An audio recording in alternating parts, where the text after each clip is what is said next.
आज ये आप मोतिहारी में आए थे, आप क्या कहिएगा, किस लिए बुलाया गया था? नॉमिनेशन पेपर में जो है कल स्क्रूटनी है, उसको उसी संबंधित जो है हम लोग उसी को इसमें आए थे। अच्छा, आपने जब नामांकन दिया था तो एक नया मतलब तरीका था कि सर पे टोपी था, माथे पे चंदन था, तो इसका क्या राज है?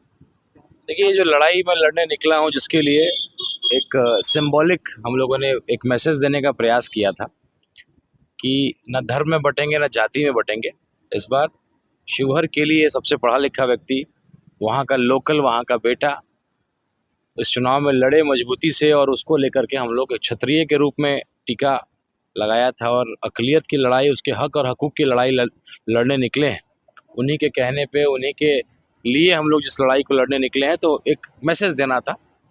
आपके विरोधियों का कहना है कि आप जो अक़लियत समाज की बात कर रहे हैं केवल महागठबंधन का वोट बैंक खराब करने। देखिए, वो तो वक्त बताएगा। महागठबंधन की जो करतूत है, इसी वजह से ना हम लोग आज आए हैं। अगर आप मान सम्मान देते अक़लियत को तो फिर हमारी ज़रूरत कहाँ होती, या फिर हम लोग के पास कुछ होता भी नहीं, ना वोट होता, ना हम लोग वोट मांगते, ना शायद हम लोग प्रत्याशी के रूप में यहाँ आते। हमने तो पहले ही एक बात को कहा था कि अगर आप किसी लोकल कैंडिडेट को टिकट देते हैं, चाहे वो फारूक शेख साहब हो या अमित कुमार टुन्ना जी हो कांग्रेस से, या किसी और भी लोकल उम्मीदवार को आपने कैंडिडेट बनाया होता, तो मैं चुनाव नहीं लड़ता। मैं चुनाव इसलिए लड़ा हूँ क्योंकि आपने एक तो बाहरी को दिया है, और हम लोग अपनी मातृभूमि का और अपमान नहीं होने देंगे। हमारी मिट्टी में ऐसा कोई दोष नहीं है कि हम नेता पैदा नहीं कर सकते हैं। इस धरती ने बड़े बड़े नेता को पैदा किया है। बैकवर्ड पे सवाल किया जा रहा है। देखिए, ये कुछ लोग प्रयास करेंगे ऐसा करने का, लेकिन ऐसा होगा नहीं, क्योंकि इसमें एक योगी अखिलेश्वर दास जी भी चुनाव लड़ रहे हैं मजबूती से, और उन्होंने अपने एक बयान में बोला भी था कि वो किसी भी शर्त में बैकवर्ड फॉरवर्ड नहीं होने दूंगा। और ये अगर कोई प्रयास कर रहा है तो वो एक बहुत गलत प्रयास करेगा, और वो और ज्यादा उससे लोगों की नजरों में गिर जाएगा। शिवहर में दो लोग हैं, एक लोकल वर्सेज बाहरी की बात चल रही है। इसमें लोकल आप आते हैं और ये अखिलेश्वर दास आते हैं, बाहरी में लवली आनंद और ऋतु जायसवाल आते हैं। इसको कैसे देख रहे हैं आप? नहीं, और भी आते हैं, बसपा से एक और विजेंद्र ठाकुर जी भी लड़ रहे हैं। हाँ। और कुछ आज तो अंतिम दिन है नामांकन का, तो और भी लोग हो सकते हैं। हम लोग केवल यही कहना चाहते हैं कि हमारा मिट्टी में, हमारी धरती में ऐसा कोई दोष नहीं है कि हम यहाँ के नेता पैदा नहीं कर सकते हैं। बार बार कोई बाहरी क्यों थोप दिए जाएंगे?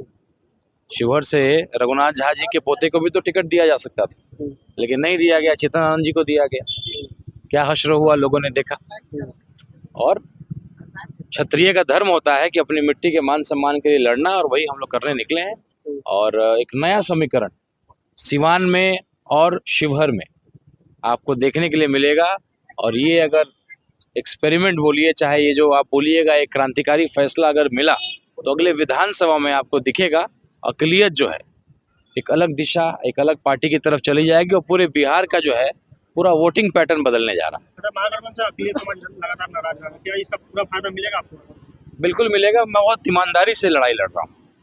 मैं अपनी लड़ाई नहीं लड़ रहा हूँ, लोगों के लिए लड़ रहा हूँ। मुझे दो लोगों ने आगे बढ़ाया, दो वर्ग ने आगे बढ़ाया। ऐसे लोग जो लगता था कि शिवहर की धरती अपमानित हो रही है, और अक़लियत जो सबसे ताकतवर है आज के दिन में, लेकिन सबसे मजबूर है, सबसे कमज़ोर है, दलित जो सबसे ताकतवर है लोकतंत्र में, जिसका संख्या बहुत अधिक है, तो सबसे ताकतवर है, सबसे कमज़ोर है, तो वही उनको जगाने आए हैं। अजान जो है, चुनाव वाला अजान उनको कराया गया है। कई लोग जाग चुके हैं, और सही मायने में ये लड़ाई जो है केंद्रीय जो है सदन में लड़ने की लड़ाई है, विधानसभा में लड़ने की लड़ाई नहीं है। इसमें मोदी जी के गलत नीतियों के खिलाफ लड़ना पड़ेगा। तो अभी आप देखेंगे जो महागठबंधन की जो उम्मीदवार है, वो आज भी अगर आप देखिएगा तो मोदी जी के खिलाफ नहीं बोल सकती हैं, क्योंकि उनको वैश्य समाज जो कि मूलतः एनडीए और भाजपा का वोटर है, उसके खिलाफ हो जाएगा। इसलिए आ तो रही है वो महागठबंधन से, लेकिन मोदी जी के खिलाफ, उनकी गलत नीतियों के खिलाफ नहीं बोल सकती। तो जो आज नहीं बोल सकता है, वो चुनाव जीतने के बाद क्या खाक बोलेगा। लेकिन अगर कोई बोलता है तो बिहार नहीं, पूरे देश का शेर है असदुद्दीन ओवैसी साहब, जो बहुत बेबाकी से हर नीति के लिए, दलित समाज के लिए, अक़लियत समाज के लिए लड़ते हैं।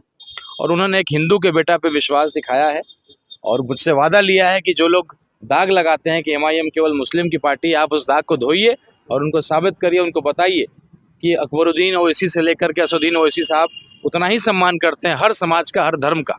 अक़लियत की लड़ाई जरूर लड़ते हैं, जिस तरीके से मुकेश सहनी जी सहनी की लड़ाई लड़ते हैं, उपेंद्र कुशवाहा जी कुशवाहा की लड़ाई लड़ते हैं, मांझी जी मांझी समाज की लड़ाई लड़ते हैं। हम लोग अपने समाज की लड़ाई लड़ते हैं। और एक नया समीकरण आप लोग देख रहे हैं, जिस तरीके से अकबर के सेनापति एक राजपूत थे, और महाराणा प्रताप के सेनापति एक मुसलमान थे, तो एक सम्मान का संबंध हम दोनों वर्गों में रहा है।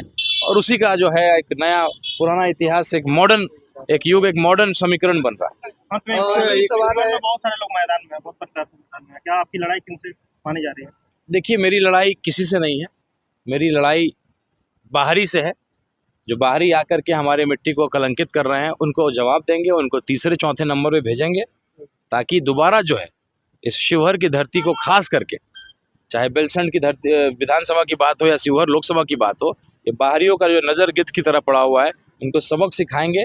इनको जो है इस बार ताला चाबी लगा के इनको पैक कर दिया जाएगा। बाहुबली से लड़ाई है, क्या कहिएगा इस पर? राणा रंजीत किसी के घर में खाना खाना रहा है, आपका तबीयत खराब नहीं हो रहा है, महागठबंधन प्रत्याशी का पानी पीने पे तबीयत खराब हो जाता है, क्या कहें? देखिए, हम लोग इसी मिट्टी के लोग हैं और हम लोगों ने बड़ा जीवन संघर्ष करके, मैंने MBA इंजीनियरिंग किया, मल्टीनेशनल कंपनी में काम किया और साथ में ज़मीन पे भी हम लोग रहे। इसलिए आप हमारे हर तरीके को देखते होंगे, लोग पसंद कर रहे हैं, क्योंकि हम लोग बहुत दिल से, बहुत ईमानदारी से, शिवहर संसदीय क्षेत्र मेरा परिवार है, मेरा ससुराल इसी संसदीय क्षेत्र में है, मेरे भाई का ससुराल इसी संसदीय क्षेत्र में, मेरा ममर इसी संसदीय क्षेत्र में है, मेरे पिताजी का ममर इसी संसदीय क्षेत्र में है।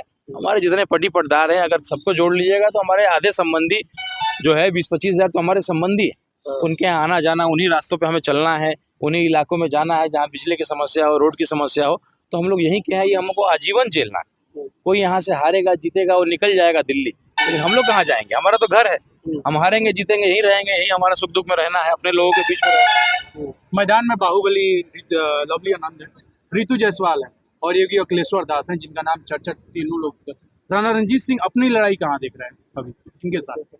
देखिए, अभी नॉमिनेशन हो जाएगा तो आप देखेंगे कि नो क्रिमिनल रिकॉर्ड वाला जो व्यक्ति होगा, सबसे पढ़ा लिखा व्यक्ति, मैंने MBA इंजीनियरिंग किया, MNC में काम किया और किसी तरह का कोई क्रिमिनल रिकॉर्ड नहीं है और बहुत ईमानदारी से लड़ने निकले हैं और लोगों का कोरा कागज हूँ। एक मौका मुझे लोग देंगे। सीताराम बाबू के काम को लोगों ने देखा है, सराहा है, मेरे अंदर उन्हीं का खून है, वही समाजवादी विचारधारा है, इसलिए लोगों को विश्वास है और वो मुझे एक मौका इस बार देने जा रहे हैं। और एक युवा के रूप में, क्योंकि देखिए 15 साल से एक महिला सांसद थी, सबका अधिकार है। ऐसे भी आप देखिएगा, महिला आरक्षण बिल पास हो जाएगा तो 33% महिला ही सांसद और विधायक होंगी, तो क्या एक मौका युवाओं को नहीं मिलना चाहिए? जीत के आते हैं तो पहला काम क्या होगा शिवहर के लिए? पहला काम ये होगा कि शक्ति जो है वो लोगों के हाथ में देंगे। जो भ्रष्टाचार का जो आलम है, जो हर जगह जो इस तरह की समस्या, जो इंदिरा आवास के लिए घूसखोरी हो या गलत सड़क बनाने में गलत चीज़ों का इस्तेमाल होता हो, तो जो लोग हैं, मेरे पंचायत के जो कार्यकर्ता हैं, वो वहाँ के सांसद के रूप में उस ताकत में रहेंगे और वो कुछ गलत अपने आसपास ना होने देंगे, और हो रहा होगा तो तुरंत हम लोग को सूचित करेंगे। ताकत जो है अफसरों के हाथ से छीन करके जनता के हाथ में देंगे। सीताराम बाबू जिस तरीके का राजनीति करते थे, जब ताकत लोगों के पास आ जाएगा तो देखिएगा आधी समस्या का समाधान हो जाएगा। आज आप जाइएगा म्यूटेशन कराने के लिए, दाखिल खारिज कराने के लिए, आप इंजरी बनाने जाइएगा, तरह तरह की समस्या।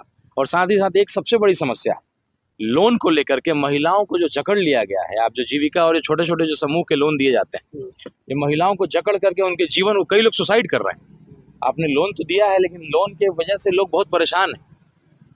हर हफ्ते जो है कोई ना कोई उन पे पहुँच करके उनको प्रताड़ित करता है, अपमानित करता है। मुश्किल ज़्यादा नहीं, 1 लाख 2 लाख की बात होती है। महिलाएं बहुत ज़्यादा परेशान। इसको लेकर के हम लोग सदन में आवाज़ उठाएंगे और इसकी लड़ाई लड़ेंगे और उनको उसके लिए उससे मुक्ति दिलाएंगे। और आगे जा कर के अगर लोन उनको मिले भी तो मैंने रेट ऑफ इंटरेस्ट कम रहे।